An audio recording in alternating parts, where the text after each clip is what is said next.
Miami, Josh? Is this a Miami team, in your opinion, before we get into this recruiting weekend, Sure. that can win the national championship this year?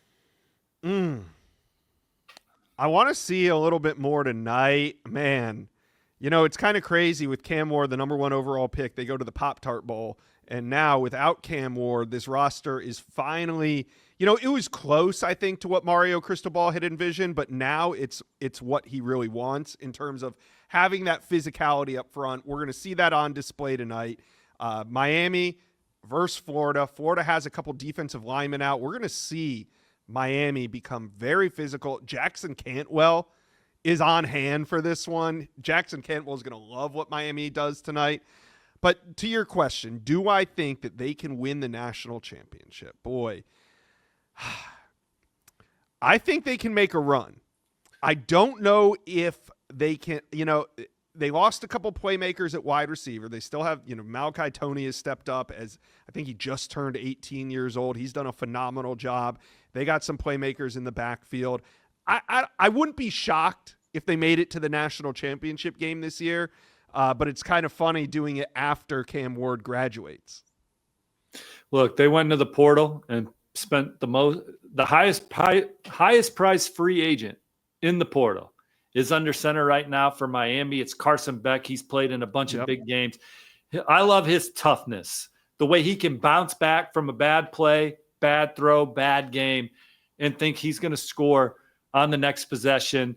Just the confidence and swagger that he brings to Miami. Coach Shannon Dawson, year 2, obviously one of the top offensive coordinators in college football. The physical style of play at the point of attack. They got pros at the point of attack on both sides of the ball, and that is the true test for me.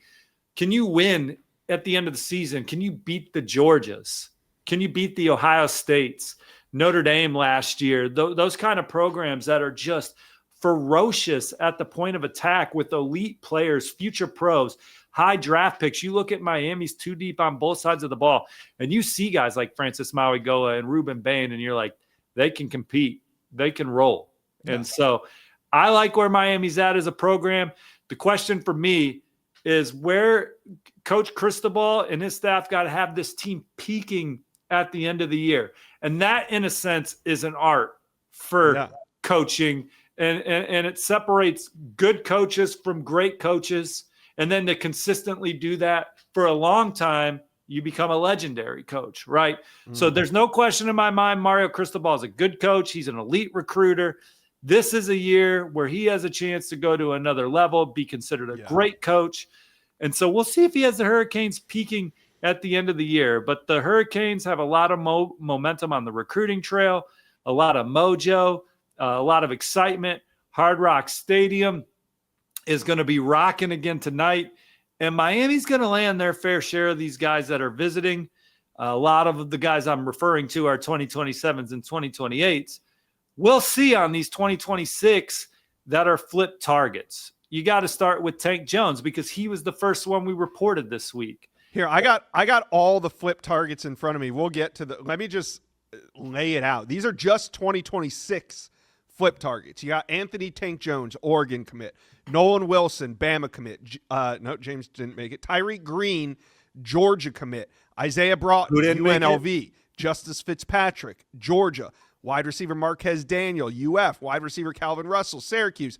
DB Darius Hughes, Florida State. Mm-hmm. Those are just the 2026 names that have arrived early that are committed to other programs. Who did you say didn't make it? James Johnson. Okay, right. Yeah, he's at. I had him on my early list. He obviously showed up in Austin this weekend. Right.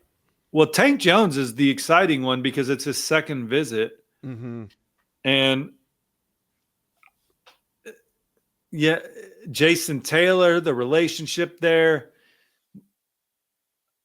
Miami, it's an intriguing visit getting him back to campus, in my opinion, because I didn't expect the second one. Now he's at Texas A&M next weekend. He's keeping a couple programs alive. I think there's some confidence around Oregon that they keep him in the fold. Talking to his dad, he says it feels like home. They were in Eugene 2 weeks ago. Had a great time. Again, Oregon's longtime track record of development at the position. modern recruiting and infrastructure. They did a good job of getting them in the fold. Now they got to keep them. And Miami, the Jason Taylor coaching the edge rushers, second visit was there for the win over Notre Dame. Now is he going to be there for a win over rival Florida?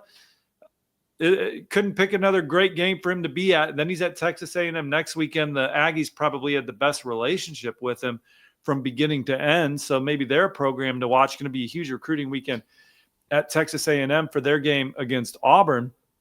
But Tank Jones back at Miami, we'll see how that one continues to develop. I think Calvin's still going to be a tough flip from Syracuse. I think he's, Malachi Tony's his best friend. It's a local great game to come to.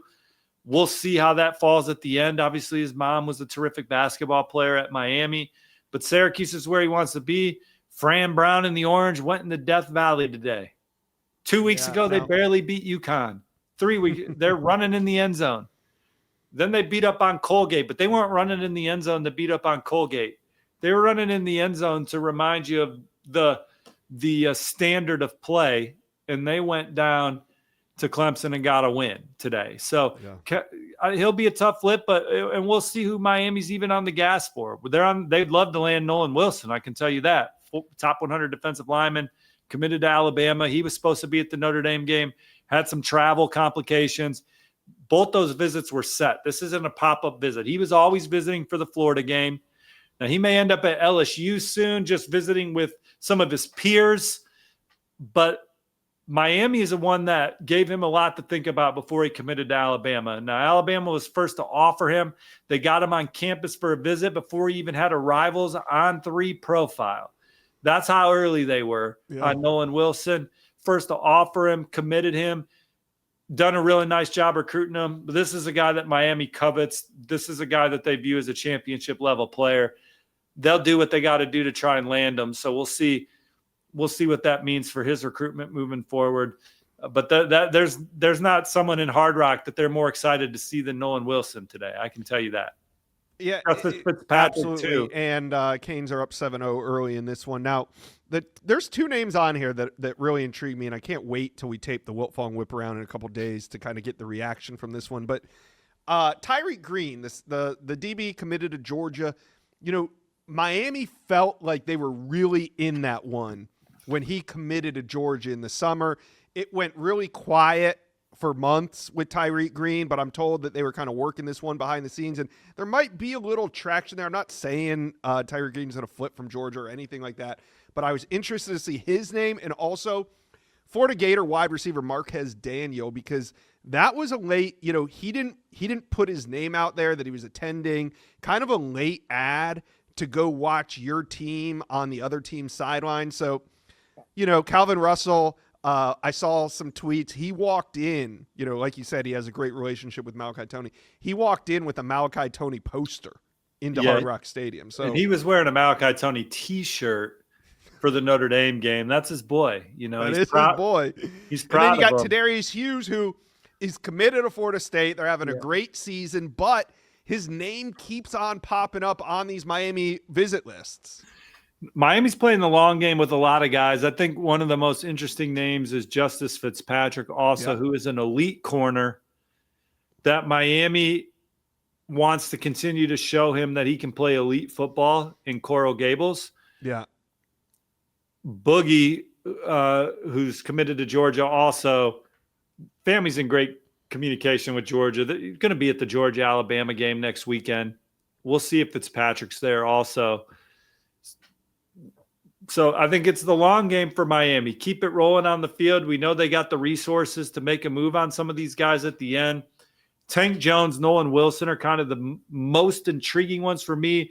And Justice Fitzpatrick, just the fact that they still have a heartbeat in that one is big. Yeah. And we'll see how that one continues to go because he is a championship caliber player in the secondary.